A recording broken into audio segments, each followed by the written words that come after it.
Hello everyone, welcome back to our YouTube channel Study Mantra. I am your host and दोस्त doctor Mansi Mishra. आपके अपने YouTube channel study मंत्रा में आपका स्वागत है और मैं हूं आपकी host doctor Mansi Mishra.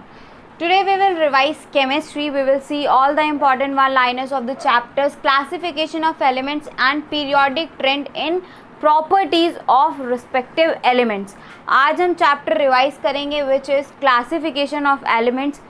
Classification के बारे में जानेंगे, क्लासिफिकेशन के क्या क्या ट्रेंड थे, किसने कौन सा लॉ दिया, क्लासिफिकेशन क्यों इम्पॉर्टेंट है, पीरियोडिक प्रॉपर्टीज़ यानी एलिमेंट्स की जो प्रॉपर्टीज़ होती हैं उनके पीरियोडिक टेबल के साथ साथ उनकी प्रॉपर्टीज़ में क्या चेंज आते हैं और वो क्या स्पेसिफिक ट्रेंड को फॉलो करते हैं.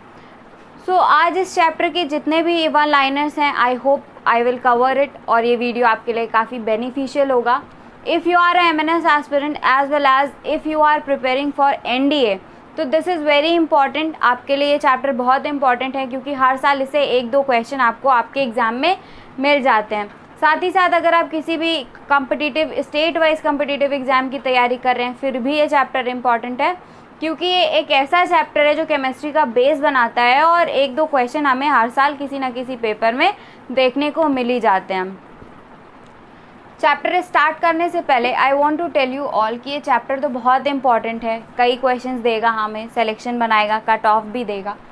लेकिन एमएनएस एस्पिरेंट्स हैं जो हमारे जो एनडीए हैं वो इस समय ये सोच रहे हैं कि क्या पढ़ें क्या छोड़ें, कट ऑफ में आ जाएं. तो सिर्फ कट ऑफ में आना is not the way. We don't need only cut off, हमें लास्ट में मेरिट तक आना है और लास्ट में मेरिट तक आने के लिए अभी जितना अच्छा हम स्कोर करेंगे उतनी अच्छी बाद में हमारी मेरिट बनती है.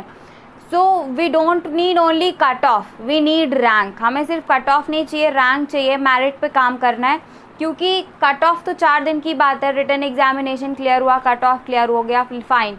लेकिन आगे जाके जब मेरिट की बात आती है तो हम कहीं पीछे ना रह जाएँ. तो पीछे न रहने के लिए अभी आगे निकलना होगा और सिर्फ कट ऑफ पे नहीं रैंक के लिए काम करना होगा. ओके, तो चैप्टर तो स्टार्ट करना है. We have to start the chapter, we have to revise one liners but I want to say 2 lines कि वो रास्तों का डर नहीं जो हमें जगाए रखता है, वो रास्तों का डर नहीं है जो हमें जगाए रखता है, ये मंजिलों का शौक़ है जनाब जो हमें सोने नहीं देता. यानी रास्तों का डर नहीं है जो हमें जगाए रखता है, जिससे हमें नींद नहीं आती है. ये मंजिलों का शौक़ है जनाब, ये मंजिलों का शौक़ है. ये मंजिल पे चढ़ के अपने ये हुनर को दिखाने का शौक़ है जो हमें अभी सोने नहीं दे रहा है. कुछ दिन की मेहनत, बाद में बहुत आराम है. स्टार्ट करते हैं चैप्टर को. क्लासिफिकेशन ऑफ एलिमेंट्स यानी एलिमेंट्स को हम इसमें क्लासीफाई करेंगे डिफरेंट कैटेगरीज़ के अकॉर्डिंग. लेकिन क्लासिफिकेशन की ज़रूरत क्यों हुई? बहुत सारे एलिमेंट्स की खोज की जा रही थी, बहुत सारे एलिमेंट्स की खोज होती रही, अभी भी खोज जारी है. अभी भी ऐसे बहुत सारे एलिमेंट्स होंगे जिनकी खोज नहीं हो पाई होगी और उन पे खोज अभी जारी है. तो बहुत सारे ऐसे एलिमेंट्स हैं थे उस टाइम तक खोजे जा चुके थे. हर एक एलिमेंट की प्रॉपर्टी को अलग पढ़ना it was too difficult. So it was too difficult to read, too difficult to write the property of each and every element separately. So a proper classification was needed. हर एक element की property को अलग पढ़ना, हर एक element की property को अलग लिखना, it was too difficult task. So a proper classification was needed. A proper classification needed हुआ. हर एक साइंटिस्ट ने अपना कंट्रीब्यूशन देने की इसमें कोशिश करी कि कैसे हम एक सूटेबल क्लासिफिकेशन करें, कैसे एक प्रॉपर टेबल डिज़ाइन करें जिससे जो ऐसे एलिमेंट्स हैं जिनकी प्रॉपर्टीज़ में सिमिलैरिटीज़ हैं उन्हें एक साथ रखा जाए और ऐसे एलिमेंट्स जिनकी प्रॉपर्टीज़ उस रिस्पेक्टिव टेबल में थोड़ी सी अलग है उसे अलग एक स्पेस प्रोवाइड किया जाए. इस पे बहुत सारे साइंटिस्ट हमारे काम कर रहे थे. तो सबसे पहले जो लॉ आया वो आया law of triad. Law of triad हमारा दिया है जॉन डॉबिनेर ने. याद रखेंगे आप ये नाम. Who has given the law of triads? Law of triads was given by John Dobereiner. ये लॉ क्या कहता है कि if we arrange elements in the group of 3, कि अगर हम एक एलिमेंट्स को 3-3 के ग्रुप में बांटें, 3-3 के सेट में बांटें, तो the centre element was showing the property which was the average of the rest of the 2. यानी जो सेंटर एलिमेंट था उसकी जो प्रॉपर्टीज़ थी वो एवरेज प्रॉपर्टीज़ थी बाकी दोनों एलिमेंट्स की। यानी अगर हम इसकी सोडियम, ये लिथियम को डिनोट किया, ये पोटेशियम को डिनोट किया और ये सोडियम को डिनोट करा था, तो सोडियम की जो प्रॉपर्टीज़ होंगी, चाहे इसकी हम एटॉमिक मास की बात करें, एटॉमिक नंबर की बात करें, तो इसकी जो प्रॉपर्टीज़ होंगी ये दोनों की, यानी लिथियम और पोटेशियम की एवरेज प्रॉपर्टी होंगी। एवरेज एटॉमिक मास होगा, एवरेज एटॉमिक नंबर होगा। So this was the law of triad. Law of triad was given by John Dobereiner. इसके बाद ये लॉ कुछ हद तक काम किया। फिर इसने क्या किया कि 3-3 का सेट बना रहा था। It was two way difficult, बहुत ज़्यादा डिफ़िकल्ट होने लगा, इसको भी ड्रॉबैक्स आए इसके भी, और ये लॉ यहीं पर ख़त्म होता हुआ नज़र आया। फिर क्या हुआ, लॉ ऑफ ऑक्टेव सामने आया। Law of octave was given by John Alexander Newman. तो इसको न्यूमैन्स का लॉ ऑफ ऑक्टेव भी कहते हैं। ही सेड कि जैसे music there are octaves in music, जैसे 7 सुर होते हैं, उसके बाद जो 8वां सुर म्यूज़िक में लगता है वो फिर से वही रिपीट होता है। तो in the same way when we arrange the elements in a form of 7 series, यानी हम 7-7 के उसमें फॉर्म के में रखते हैं, तो जो 8वां एलिमेंट वापस आता है, that 8th element was showing the similarities in the properties with the first one. तो हमने जब इसको 7-7 के ग्रुप में अरेंज किया, 7 सुर बना लिए संगीत के, तो जो 8वां एलिमेंट फिर से आया, the 8th element, it was showing the similarity with the first one. ये किसके साथ सिमिलैरिटी शो कर रहा था, फर्स्ट वन के साथ। यानी इसको क्या नाम इन्होंने, न्यूमैन ने क्या नाम दे दिया, लॉ ऑफ ऑक्टेव। इसमें क्या कहा कि जैसे संगीत में 7 स्वर होते हैं, as there are 7 terms in music, तो वैसे ही 7 उसमें आपके स्वर हो गए। वैसे ही जब 8वां स्वर हमारा संगीत में आता है तो वो किसके साथ सिमिलैरिटी शो करता है, पहले वाले के साथ।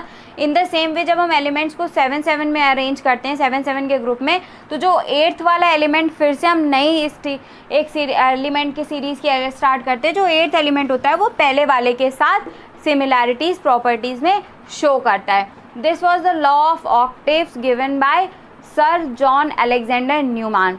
So take a note, revise this. We will continue the chapter in another session of the video. Take a note. Okay. So अभी तक हमने देखा कि लॉ ऑफ ट्रायड आ गया, लॉ ऑफ ऑक्टेव्स आ गया। Now we are going to see another law, जिसे थोड़ी बहुत क्या काफ़ी ज़्यादा इंपॉर्टेंस दी गई, लेकिन उसमें भी कुछ ड्रॉबैक्स है। अब आप देख सकते होंगे, I have written gallium and germanium here.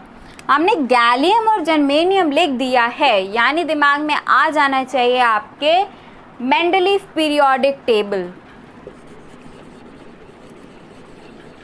Mendeleev sir जब आए तो इन्होंने क्या किया, एक पीरियोडिक टेबल फॉर्म करी, लेकिन इन्होंने पीरियोडिक टेबल का जो लॉ दिया वो ये था कि the physical and chemical properties of respective elements, means physical और प्रॉपर्टीज़ जो एलिमेंट्स की थी, they are dependent, they are determined by their atomic wait.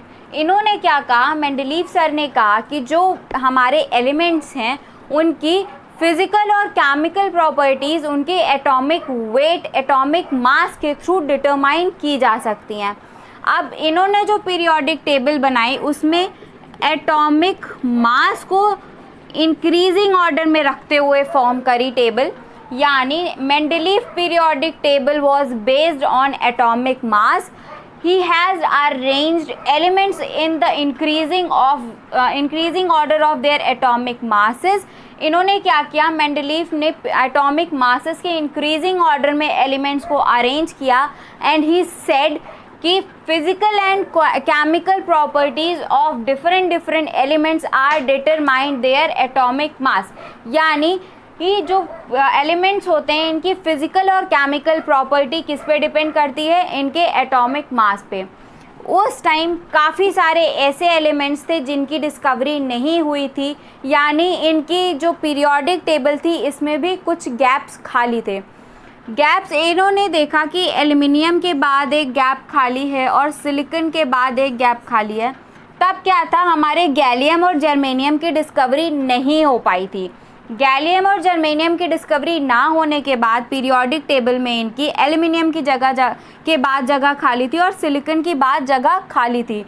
तब गैलियम और जर्मेनियम की डिस्कवरी नहीं हुई थी, तो गैलियम हमारा यहीं कहीं आता और जर्मेनियम हमारा यहीं कहीं आने वाला था। तो इन्होंने गैलियम को नाम दे दिया एका एल्यूमिनियम। क्यों? क्योंकि ये एल्युमिनियम के नीचे आने वाला था। और जर्मेनियम को नाम दे दिया एका सिलिकॉन। क्यों? क्योंकि ये कहीं सिलिकॉन के नीचे आने वाला था। यानी आपसे ये पूछा जा सकता है कि which element is known as eka aluminium, तो gallium is known as eka aluminium and which element is known as eka silicon, तो germanium is known as eka silicon. Why? क्योंकि at that time gallium and silicon were unknown.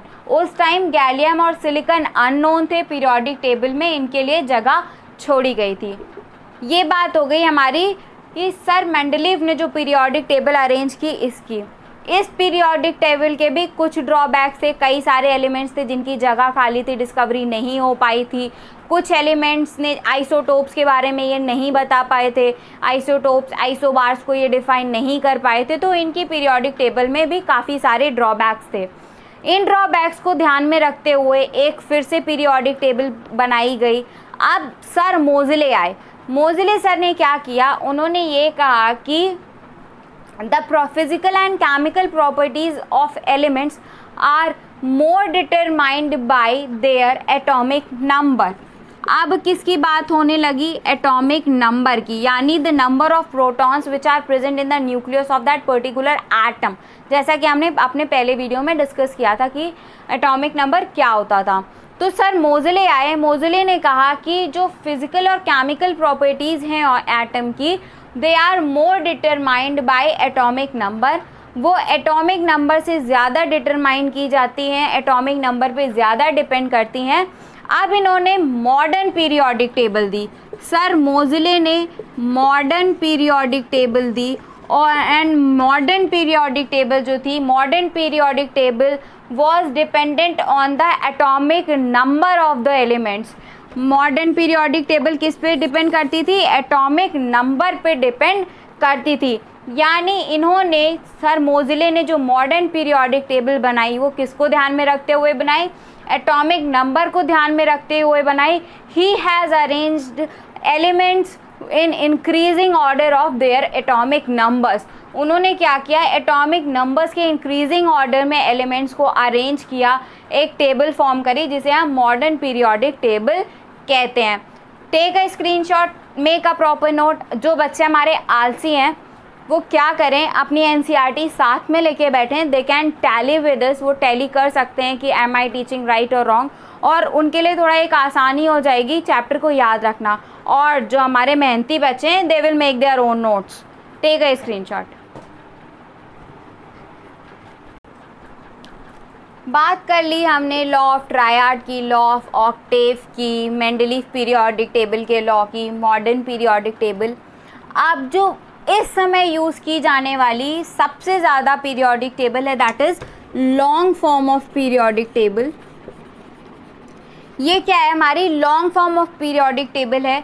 In this elements are arranged according to their electronic configuration. यानी इस periodic table में elements को उनके configuration, electronic configuration के according arrange किया गया है। यानी long form of periodic table हमारा क्या कहता है? Long form of periodic table says that in this type of periodic table elements are arranged in the increasing order of their atomic number. ना, in this form of periodic table elements are arranged on the basis of their electronic configuration। यानी electronic configuration को ध्यान में रखते हुए ये long form of periodic table design किया गया।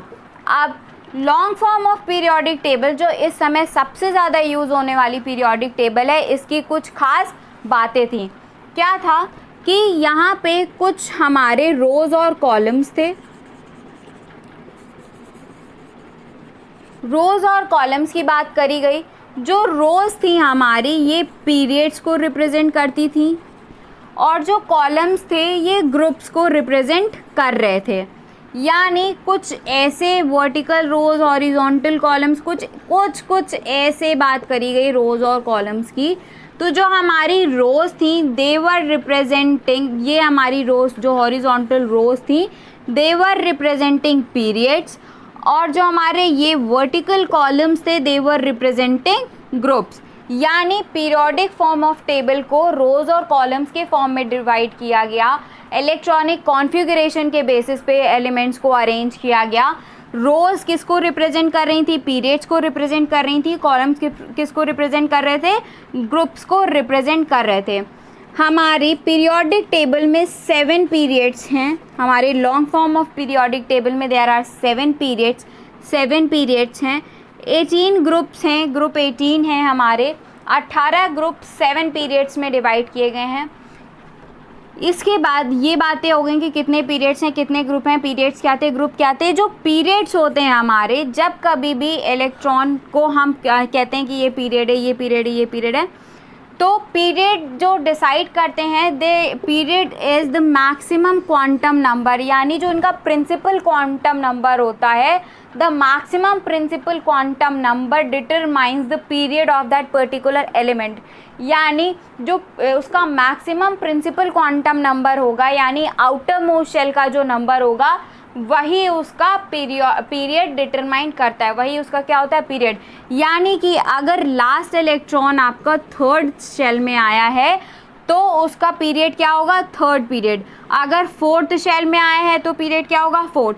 5th में आएगा तो 5th। इस तरह जो मैक्सिमम प्रिंसिपल क्वांटम नंबर होता है वो पीरियड डिसाइड करता है।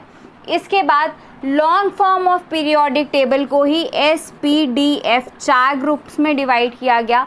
ये ग्रुप्स क्या थे? जब हम इलेक्ट्रॉनिक कॉन्फ़िगरेशन के अकॉर्डिंग हम एलिमेंट्स को अरेंज कर रहे थे, when we were arranging elements on the basis of their electronic configuration, तो जो लास्ट इलेक्ट्रॉन होता था, the last electron enters in which sub shell, वो लास्ट इलेक्ट्रॉन जिस भी सब शेल में एंटर करता था, we have kept that particular element in that group. यानी अगर लास्ट इलेक्ट्रॉन हमारा S सब शेल में एंटर किया है तो we have kept these element in S group, then SPDF हमने ग्रुप बना दिए। इसके बाद अगर P में किया तो P में नाम दे दिया, D में किया तो D एंड F में किया तो F। यानी long form of periodic table is completely based on electronic configuration of the elements. इसमें 7 पीरियड्स थे, 18 ग्रुप्स थे। Periods were representing the maximum principal quantum number, और ये हमारे पीरियड्स और ग्रुप किसके अकॉर्डिंग आए? लास्ट इलेक्ट्रॉन जिस सब शेल में आया, हमने उस एलिमेंट को उसी ग्रुप में कह दिया। If last electron enters in S sub shell then S group, P में एंटर करता है P, D में किया D, F में किया F में। तो SPDF 4 ब्लॉक हमारे हो गए, SPDF 4 ब्लॉक हो गए। 4 हम सेपरेट ग्रुप कह रहे थे इनको, तो ये बेसिकली हमारे 4 ब्लॉक थे, S block, P block, D block, F block. S block के जो मेटल्स होते हैं, they are the elements present in S block, यानी हम यहीं पे बात कर लेते हैं। S ब्लॉक के एलिमेंट्स बेसिकली मेटल्स थे जो एकदम कोने में आते हैं आपके। देयर आर 2 ग्रुप्स यहाँ पे। S ब्लॉक में आपके 2 ग्रुप होते हैं, 1s1 एंड 1s2। ये तो एक हम पहली वाली क्वांटम नंबर की बात कर रहे हैं, यानी पहली शेल में जब एंटर कर रहे हैं। बाकी अगर आप S ग्रुप को देखें तो यहाँ पे 2 होंगे, यानी लास्ट S ब्लॉक में आपका इलेक्ट्रॉन किस में एंटर करेगा? S सब शेल में एंटर करेगा, ठीक है। और S जो ब्लॉक के एलिमेंट्स होंगे they are generally metals in nature. वो क्या होते हैं? मेटल्स होते हैं। इसके बाद लास्ट इलेक्ट्रॉन जब P सब शेल में एंटर करता है तो हमने उन एलिमेंट्स को किस में रखा था? P ब्लॉक में रखा था। यहाँ पे आपको नॉन मेटल्स भी देखने को मिल जाएंगे, मेटल्स भी देखने को मिल जाएंगे। पीरियोडिक टेबल में बीच में आपके आते हैं, सेंटर में आते हैं D block elements. D block elements आपके पीरियोडिक टेबल के सेंटर में आते हैं। कहीं पे, और they are known as transition metals. इन्हें क्या कहेंगे? ट्रांजिशन मेटल कहेंगे। क्यों? क्योंकि they are forming a bridge between S block and P block. ये क्या करते हैं? एस ब्लॉक और पी ब्लॉक के बीच में एक ब्रिज का काम करते हैं, that's why they are known as transition metals. अच्छा, take a note till here, I will rub the board, I will arrange all the things, you have to take a screenshot so we can give a quick revision to the all the 4 blocks S, P, D, F, and we will continue the session.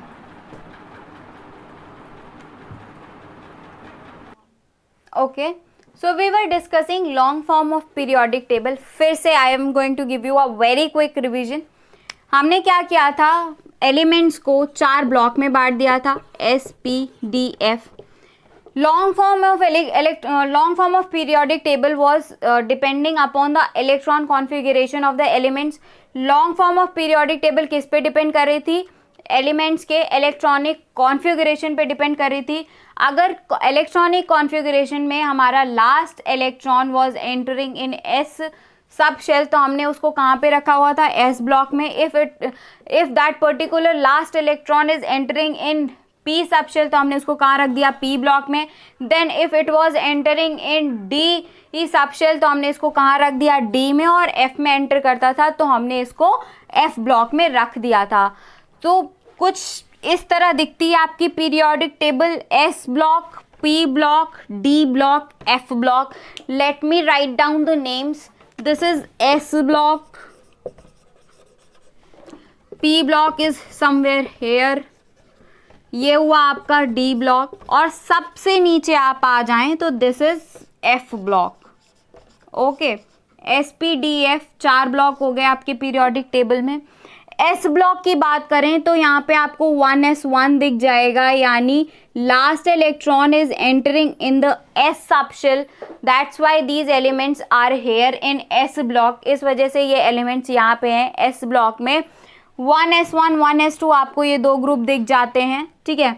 यहाँ पे आपको 2 group दिख गए, lithium और beryllium वाली family अगर आपको याद आती हो तो लिथियम बेरिलियम वाली आपको फैमिली अगर याद आए तो 1s1 1s2 यहाँ पे दिख जाएंगे। ये एस ब्लॉक है हमारा। यहाँ पर बेसिकली आपको मेटल्स देखने को मिलेंगी। मेटल्स की अपनी स्पेशल प्रॉपर्टीज़ होंगी, उनका एटॉमिक स्ट्रक्चर होगा, अलग अलग ट्रेंड होगा।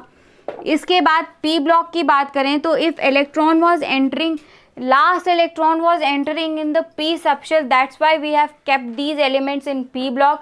इनमें क्या था? लास्ट इलेक्ट्रॉन हमारा पी सबशेल में एंटर कर रहा था, इस वजह से हमने इन एलिमेंट्स को पी ब्लॉक में रखा था। पी ब्लॉक में क्या था? यहाँ पे आपको मेटल, नॉन मेटल, मेटेलॉइड सब देखने को मिलेंगे। नॉन मेटल सब कुछ यहाँ पे है, मेटल भी है, मेटलॉइड्स भी हैं, नॉन मेटल्स हैं, और जनरली नॉन मेटल्स ही आपके यहाँ पे देखने को मिलते हैं। याद कर सकते हैं हम अपनी nitrogen family, oxygen family, your noble gases. Noble gas को छोड़ दे, सबसे ज़्यादा नॉन मेटेलिक ट्रेंड आपका पाया जाता है हेलोजेंस में, तो ये सब यहाँ पे देखने को मिल जाता है। फिर अगर हम अपने सेंटर पोर्शन की बात करें तो पीरियोडिक टेबल का centre portion is given for D block elements. D block elements are also known as transition elements. इन्हें हम ट्रांजिशन एलिमेंट्स भी कहते हैं। Why? Because they form a bridge like structure between S block और P block. देख सकते हो कि ये एस ब्लॉक है, ये पी ब्लॉक है, बीच में डी ब्लॉक है, और ये डी ब्लॉक एक ब्रिज का फॉर्म कर रहा है, ब्रिज का फॉर्मेशन कर रहा है। That's why these elements are known as transition elements. अच्छा, डी ब्लॉक में जितने भी एलिमेंट्स हैं they are all metallic in nature. ये सारी क्या है? हमारी मेटल्स हैं। जिंक आपका इसी ब्लॉक में आएगा, कॉपर इसी ब्लॉक में आता है। तो ये सब एग्जाम्पल्स हैं जिसको मैंने बताया, कॉपर है, जिंक है, ये सब डी ब्लॉक एलिमेंट्स हैं। They all are metallic in nature. D block में जितने भी हैं मेटालिक हैं। ट्रांजिशन एलिमेंट्स हम कहते हैं they form a bridge like structure between S block and P block, that's why these are known as transition elements, इसलिए इन्हें हम ट्रांजिशन एलिमेंट्स भी कहते हैं। इसके बाद एफ ब्लॉक हमारा जो सबसे नीचे आता है, यहाँ पे 2 सीरीज होती हैं, लैंथेनॉइड्स एंड एक्टिनॉइड्स। यहाँ पे नीचे हमारे एफ ब्लॉक में आते हैं। F block is known as inner transition elements, यानी एलिमेंट्स जो एफ ब्लॉक में प्रेजेंट होते हैं they are known as inner transition elements.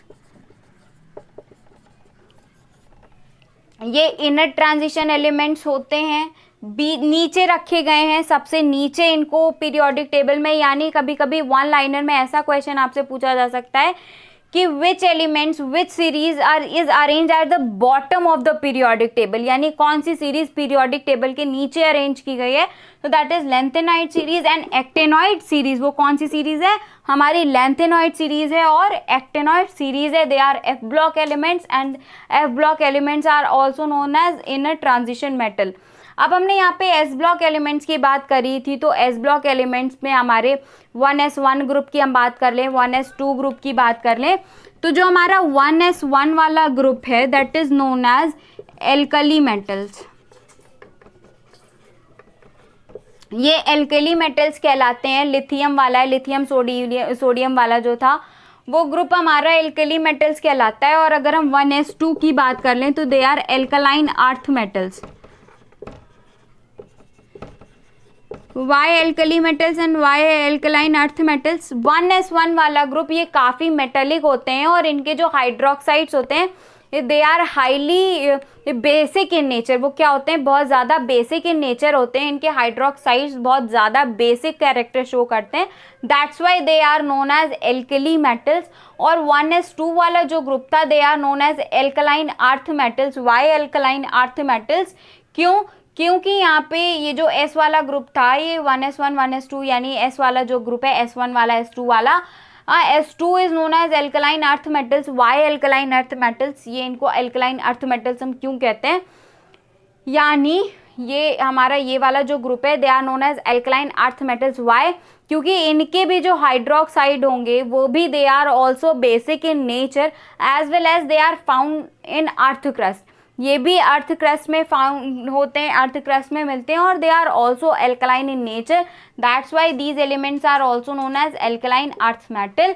S1 वाली जो कॉन्फ़िगरेशन थी हमारी, यानी लिथियम वाली जो फैमिली थी that is known as alkaline metal, और S2 वाली जो थी फैमिली हमारी that is known as alkaline earth metal, यानी बेरिलियम वाली उधर आ गई, that is alkaline earth metal. Why? Because they are alkaline in nature, their hydroxides are basic in nature and they are found in earth crusts. So take a screenshot till here, we can continue with the other portion.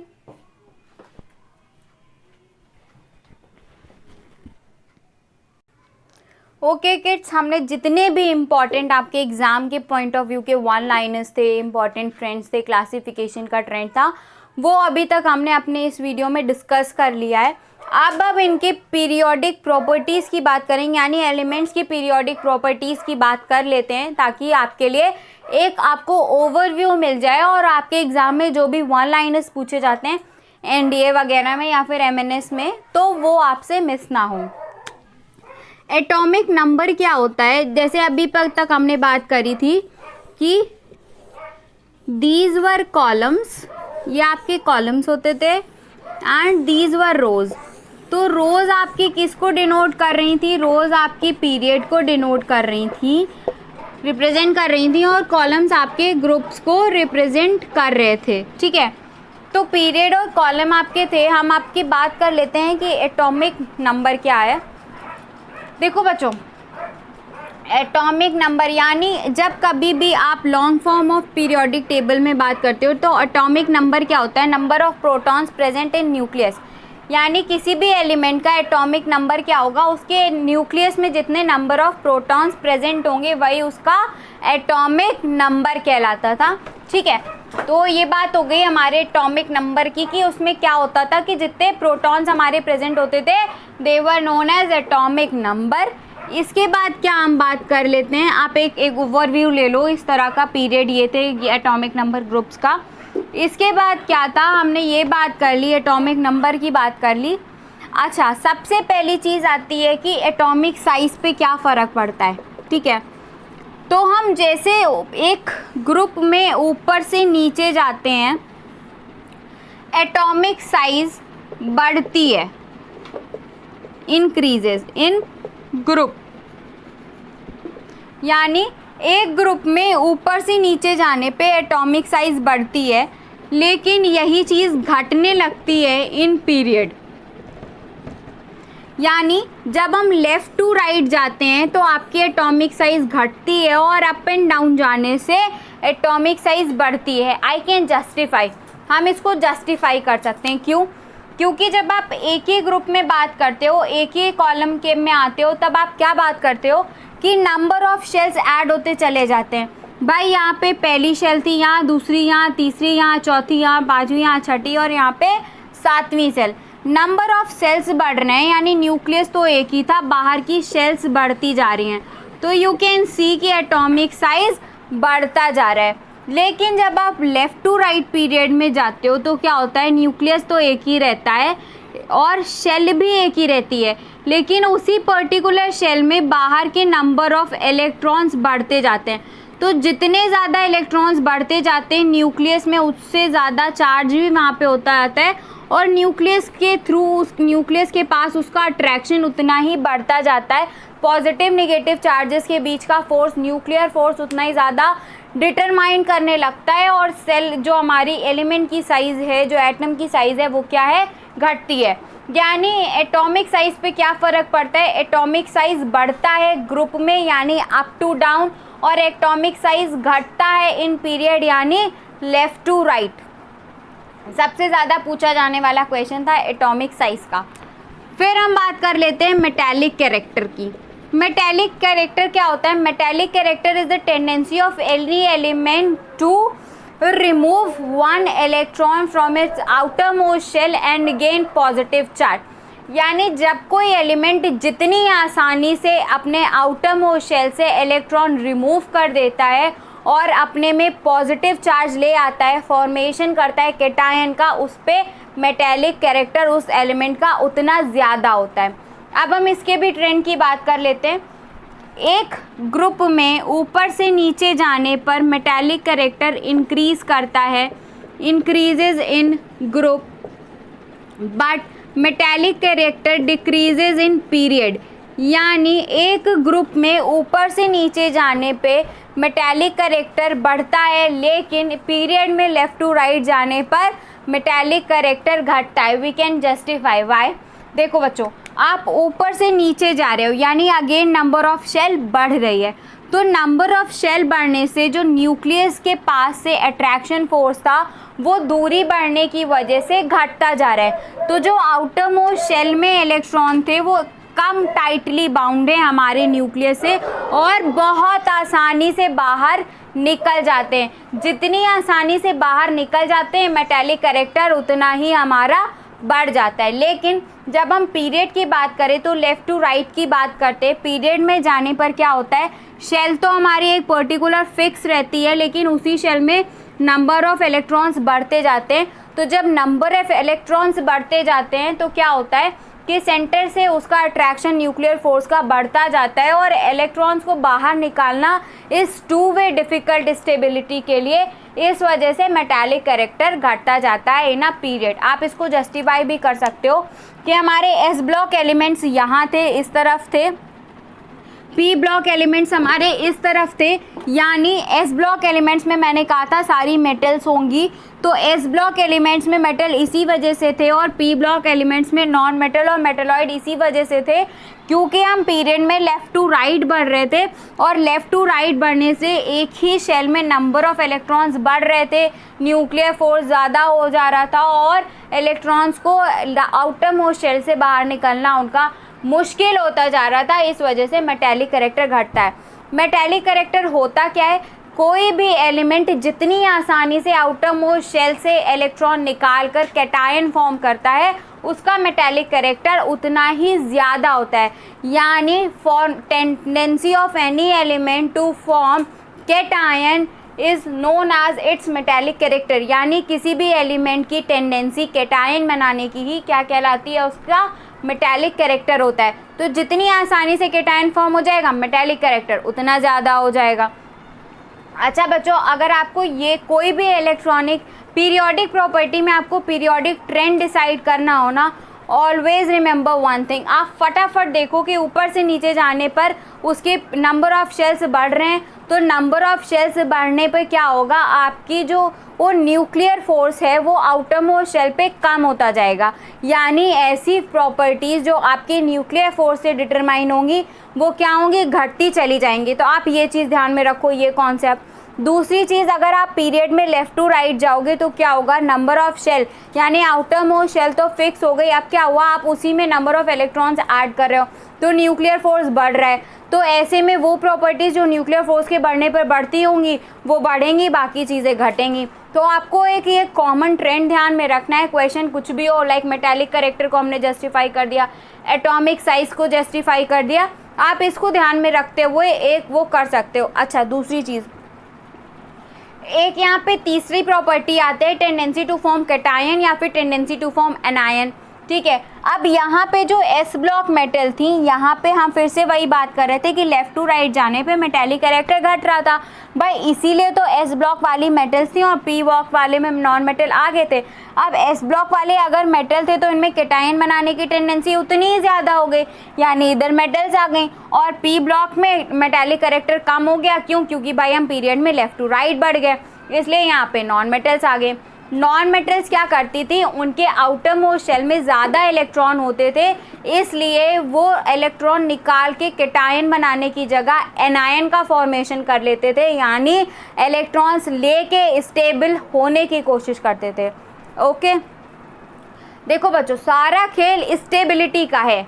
कोई भी element हो stable होना चाहता है, any how, by hook और by crook. आप भी क्या चाहते हो भाई, आप क्यों पढ़ाई करते हो? आप इसीलिए पढ़ाई करते हो कि अच्छे से एग्ज़ाम क्वालिफाई हो जाएगा, मेरिट में आ जाएंगे, we will get a secure life, secure job. हम क्या मिलेगी, सिक्योर लाइफ मिलेगी, सिक्योर जॉब होगा।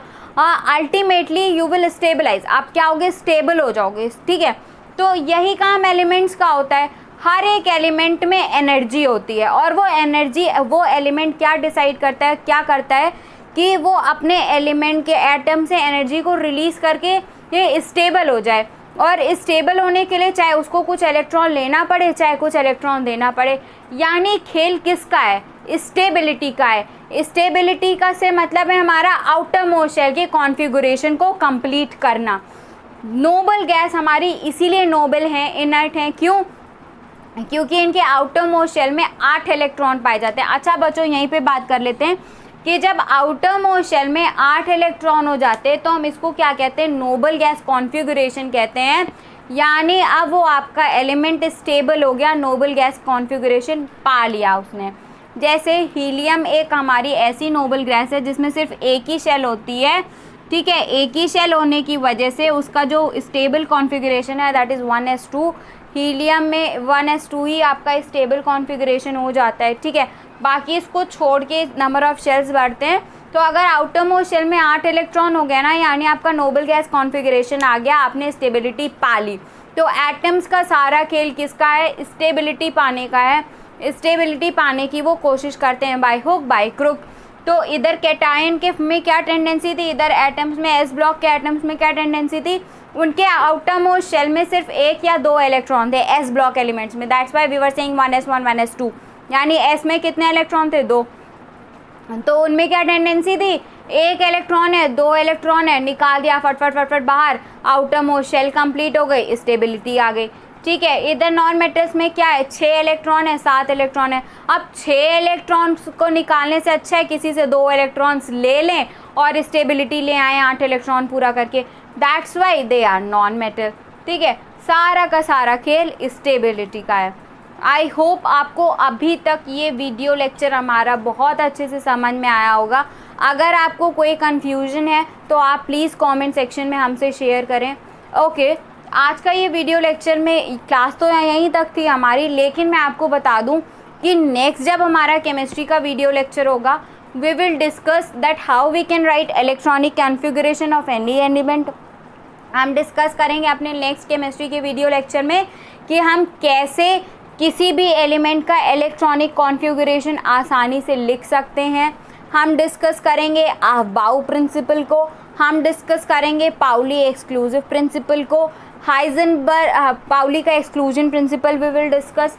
We will discuss Heisenberg uncertainty principle. ये कुछ ऐसे प्रिंसिपल्स हैं that they are very necessary to know, ये बहुत ज़रूरी है इनके बारे में जानना, क्योंकि इनसे वन लाइनर्स बनते हैं। अच्छा, I can give you a very quick introduction of these topics. लेकिन अफबाउ क्या था? अफबाउ कोई साइंटिस्ट नहीं थे, don't get confuse about Aufbau. Aufbau का मतलब होता है टू बिल्ड या टू कंस्ट्रक्ट, यानी किसी भी चीज़ के एटम में इलेक्ट्रॉनिक कन्फिगरेशन या फिर एटम्स उसके शेल्स में कैसे अरेंज होते हैं, कैसे शेल नंबर बढ़ता है, ये चीज़ बताने के लिए अफबाउ का प्रिंसिपल था। अफबाउ का मीनिंग होता है टू बिल्ड टू कंस्ट्रक्ट। कभी कभी वन लाइनर में ये भी पूछ लिया जाता है कि what is the meaning of aufbau, या फिर कौन सा प्रिंसिपल कौन से साइंटिस्ट को डिनोट कर रहा है। Aufbau is not the name of any scientist, aufbau किसी साइंटिस्ट का नाम नहीं है। अफबाउ का मीनिंग होता है टू बिल्ड टू कंस्ट्रक्ट। तो we will discuss this in detail in our next video. Pauli का exclusion principle we will discuss. Pauli के एक्सक्लूजन प्रिंसिपल ने क्या कहा था कि क्वांटम नंबर्स, किसी भी इलेक्ट्रॉन के चारों क्वांटम नंबर्स कभी सेम नहीं हो सकते, और एक ही इस जो ऑर्बिटल होता है उसमें 2 इलेक्ट्रॉन होते हैं और दोनों इलेक्ट्रॉन कभी सिमिलर स्पिन के नहीं हो सकते। ठीक है, ये आपका पाउली एक्सक्लूजन प्रिंसिपल था। हाइजेनबर्ग का uncertainty principle we will discuss in detail. Heisenberg का अनसर्टेनिटी प्रिंसिपल क्या था कि हम कभी भी किसी की वेलोसिटी को एक साथ, मोमेंटम और उसकी पोजीशन को एक साथ नहीं बता सकते, अनसर्टेनिटी रहती है। तो ये आपका उनका हाइजेनबर्ग अनसर्टेनिटी प्रिंसिपल था। We will discuss the quantum numbers, that how we can determine the quantum numbers of elements. अभी तक हमने क्या बात किया? 3-4 चीज़ों में देखा कि मेटालिक कैरेक्टर देखा, एटॉमिक नंबर देखा, एटॉमिक मास देखा, पीरियोडिक ट्रेंड क्लासिफिकेशन में जाना। दिस वॉज वेरी इंपॉर्टेंट, ये आपके लिए बहुत इंपॉर्टेंट था। 4 भागों में बांट दिया पीरियोडिक टेबल को, पीरियोडिक टेबल किस किस बेस पे अरेंज की गई, हमने ये सब जाना। अब हम अपने वीडियो में नेक्स्ट जब केमिस्ट्री का वीडियो लेक्चर होगा, we will discuss few more things. These are very important for a quick revision, या आपके एग्जाम के क्विक रिविजन के लिए बहुत इंपॉर्टेंट है। तो don't miss any video lecture, कोई भी वीडियो लेक्चर आप मिस ना करें। Stay updated, don't forget to press the bell icon so that you can be notified. Bell icon को प्रेस करना ना भूलें ताकि आपको हमारे नेक्स्ट वीडियो का अपडेट मिलता रहे और आप बहुत जल्दी क्विक रिवीजन करके अपने एग्जाम में क्वालिफाई हो जाएं। Thank you for being with this Study Mantra. Thank you for watching us. Thank you so much. And don't forget to like, share, subscribe and comment. Thank you so much.